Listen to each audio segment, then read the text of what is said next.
heureux de recevoir aujourd'hui Serge Degallet, ancien ambassadeur de France et aujourd'hui il est directeur de plusieurs fondations. Serge Degallet, bonjour. Bonjour.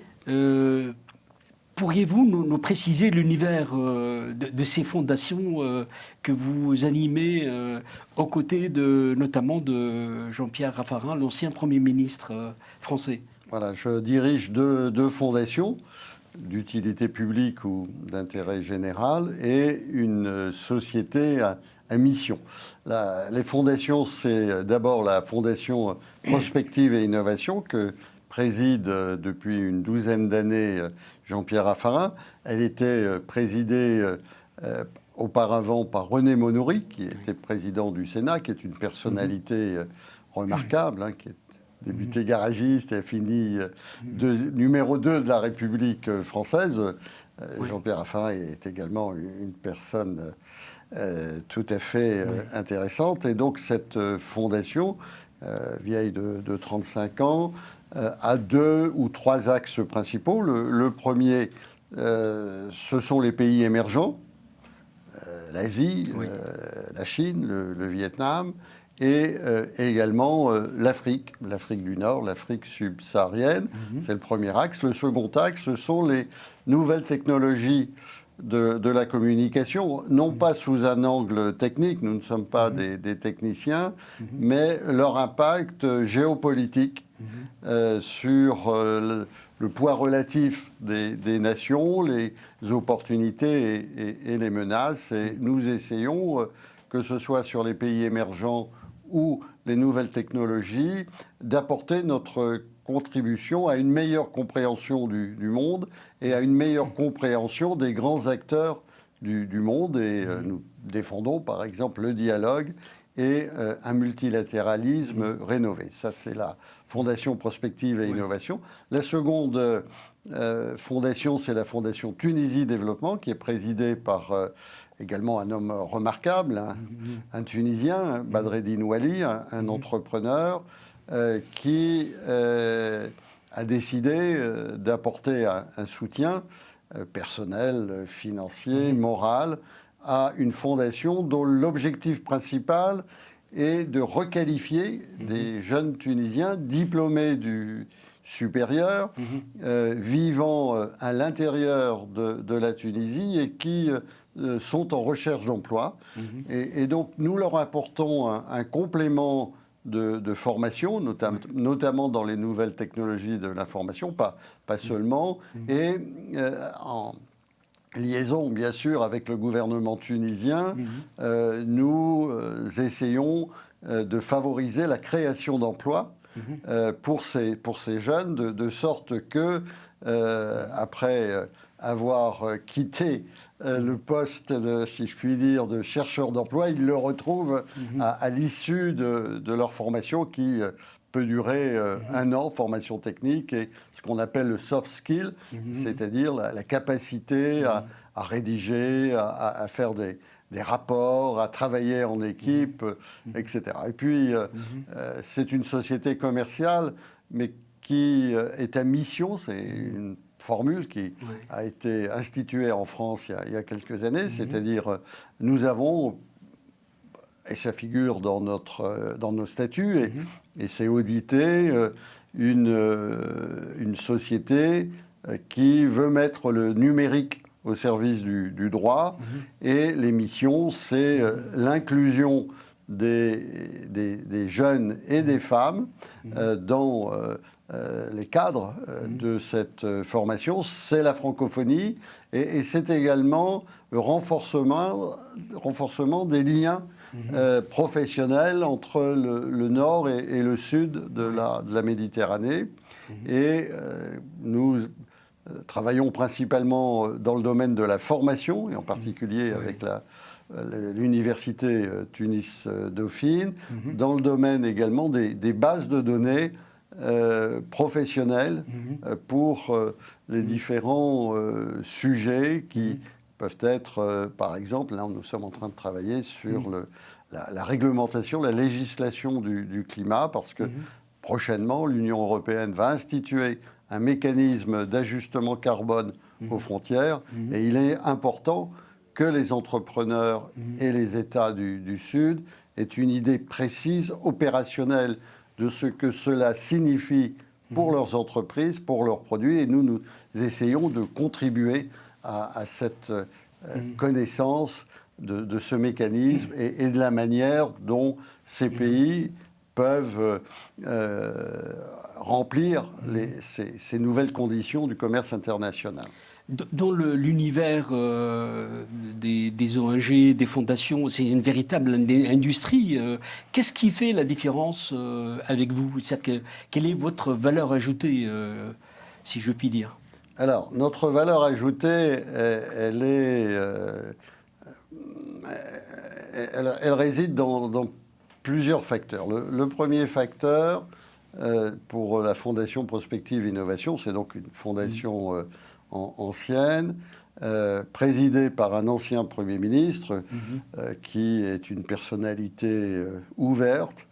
Et nous mettons ensemble dans des petits déjeuners, des séminaires, des grands forums, on peut aller jusqu'à 2000-2500 participants, des personnalités de tous horizons, sauf aux extrêmes, parce qu'il faut que le dialogue puisse s'établir.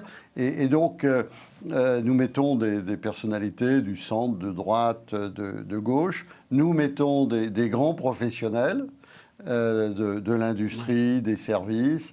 Nous mettons également des chercheurs, des Français, des Européens, des personnalités du monde entier. Le dernier forum, notre forum annuel, nous avions l'ancien Premier ministre du Burkina Faso, nous avions une jeune essayiste franco-ghanéenne, nous avions un homme d'affaires chinois, nous avions le président de la Chambre de commerce indienne, enfin franco-indienne, nous avions Pascal Boniface de l'IRIS et des hommes d'affaires qui travaillent avec le monde. Et ceci permet, disons, en croisant tous ces regards, d'avoir une vision ouverte, fondée sur le dialogue et la compréhension de l'autre. C'est notre première caractéristique. La seconde, c'est que nous ne faisons pas seulement des séminaires, des forums. Nous avons un volet jeune qui est très important. Et par exemple, en juin dernier, nous avons accueilli pour des séjours professionnels en France une quinzaine de jeunes Africains, principalement d'Afrique de l'Ouest, mais aussi du Cameroun, qui ont passé 3 semaines avec des masterclass, en étant intégrés dans une entreprise moyenne française qui corresponde un peu à leur secteur et en ayant pu rencontrer un certain nombre d'acteurs économiques, sociaux, à la fois pour voir les différences et les ressemblances entre un entrepreneur français et un entrepreneur africain, et également créer du réseau. Et nous sommes en train, avec la ville et la métropole de Montpellier, de créer un mécanisme d'appui financier, technique, professionnel, pour cette quinzaine de jeunes entrepreneurs qui nous ont beaucoup impressionnés. Et ça, je pense qu'on ne retrouve pas dans les autres fondations cette multiplicité d'activités, sans oublier les missions d'affaires que nous faisons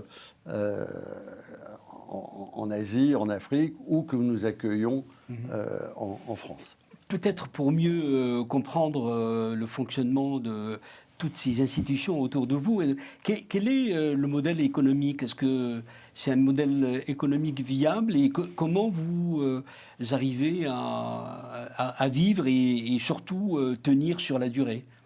Alors, les modèles économiques sont différents selon l'une ou l'autre fondation. La Fondation Prospective et Innovation, au début, était très, très largement soutenue par l'État. l'État continue à nous soutenir, mais dans des proportions bien moindres.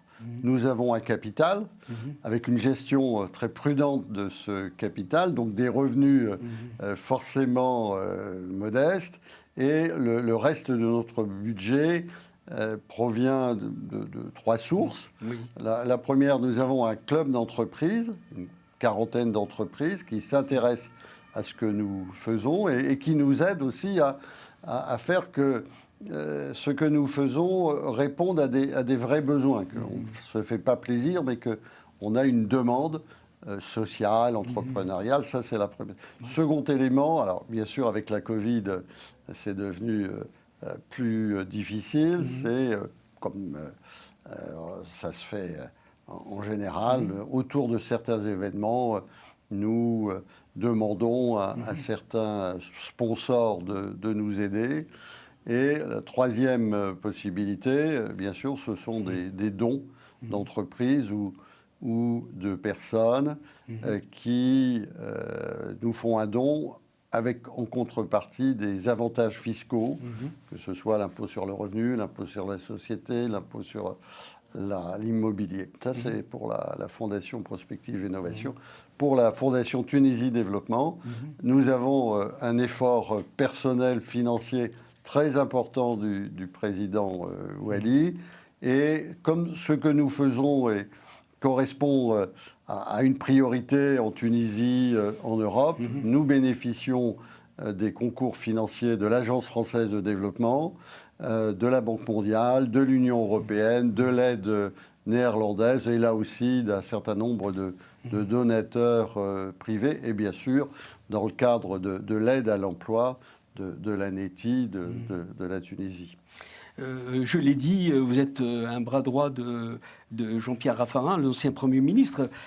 Mais parmi les fondations autour de vous, il y a aussi la fondation Leader pour la paix. Aujourd'hui, dans une géopolitique mondiale torturée, bousculée et porteuse de tensions et de graves crises, c'est-à-dire que comment vous sentez-vous dans cette situation aujourd'hui pour porter une voix qui soit audible ?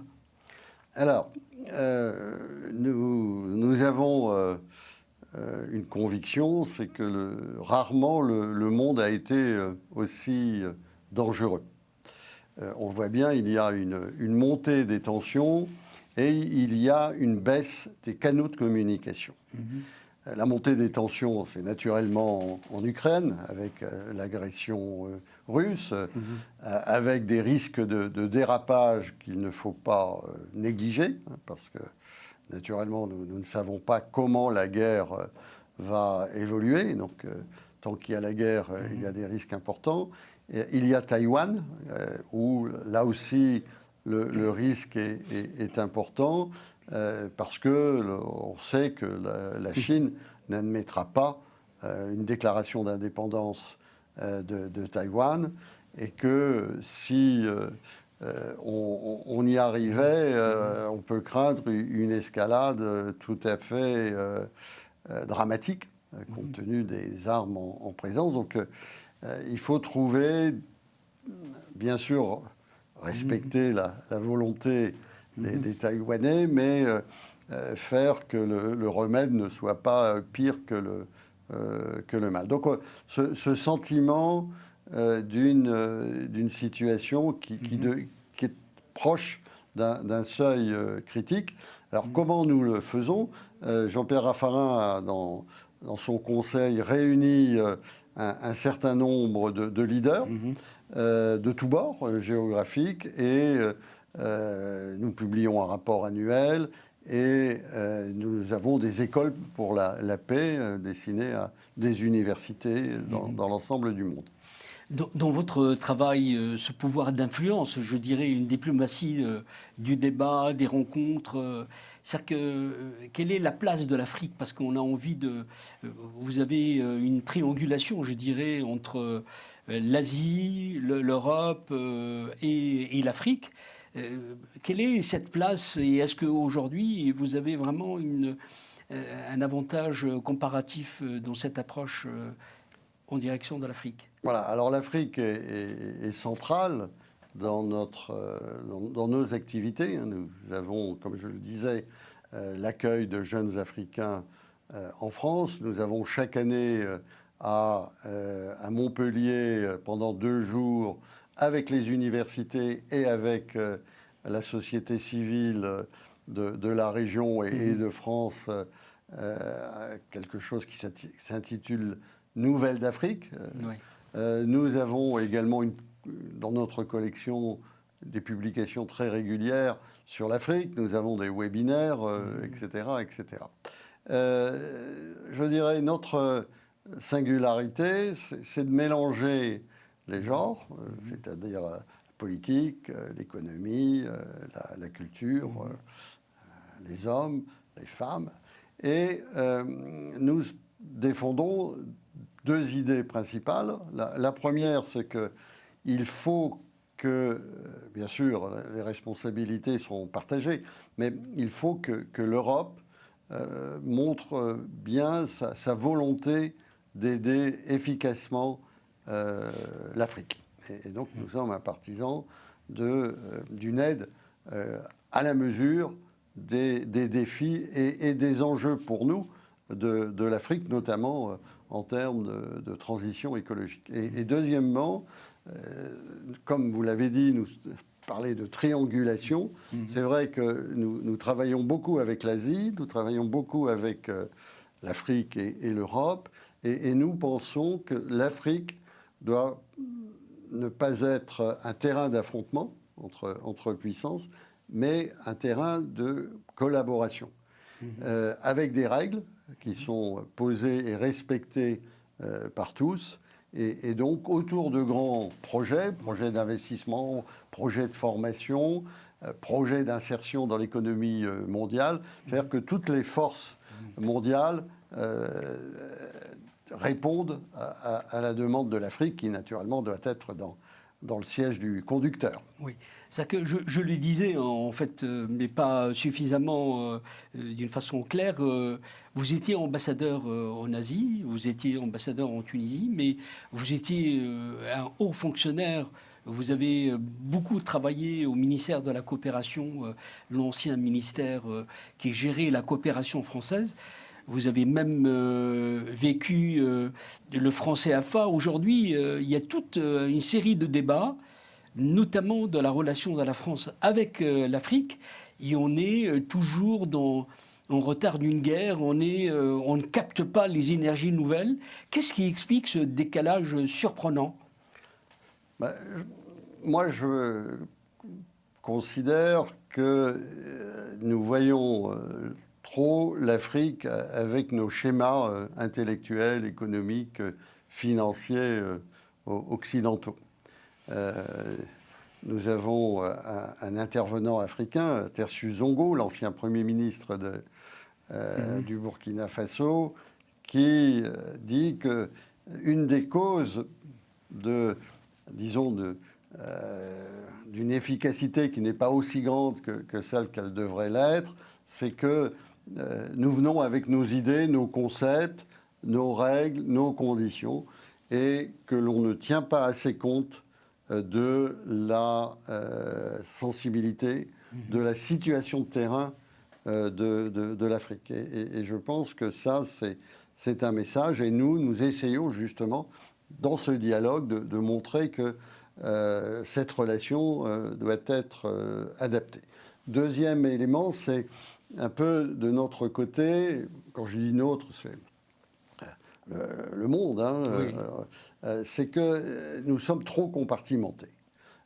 Tertius Zongo prend l'exemple de l'école. On donne de l'argent pour fabriquer des écoles, mais on ne donne pas d'argent pour aider à la formation des enseignants, pour le matériel pédagogique qui doit se renouveler. Même chose dans l'agriculture ou l'industrie. Il faut qu'on ait une approche beaucoup plus intégrée que ce n'est le cas.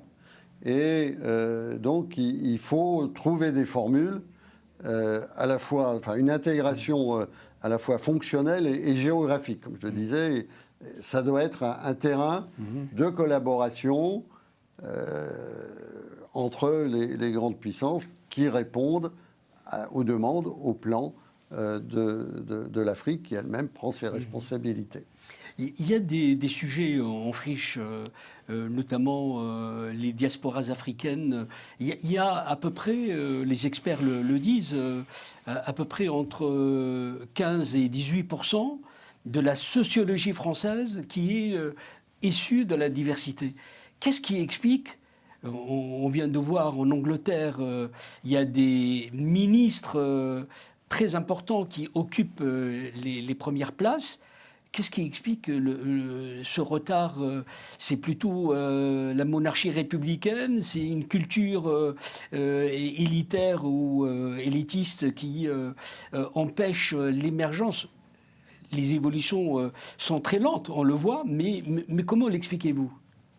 Alors, d'abord, je crois qu'il ne faut pas ignorer l'existant. Nous avons dans le gouvernement, dans la haute administration, dans les entreprises, un certain nombre de personnes issues de cette diaspora. Alors, nous ne sommes pas l'Angleterre, bien sûr, mais je pense que nous marchons d'un bon pas vers cette importance plus grande qui reflète, comme les chiffres que vous venez d'indiquer, de la diaspora. Donc, l'école républicaine est fondée sur le mérite, et il faut bien sûr que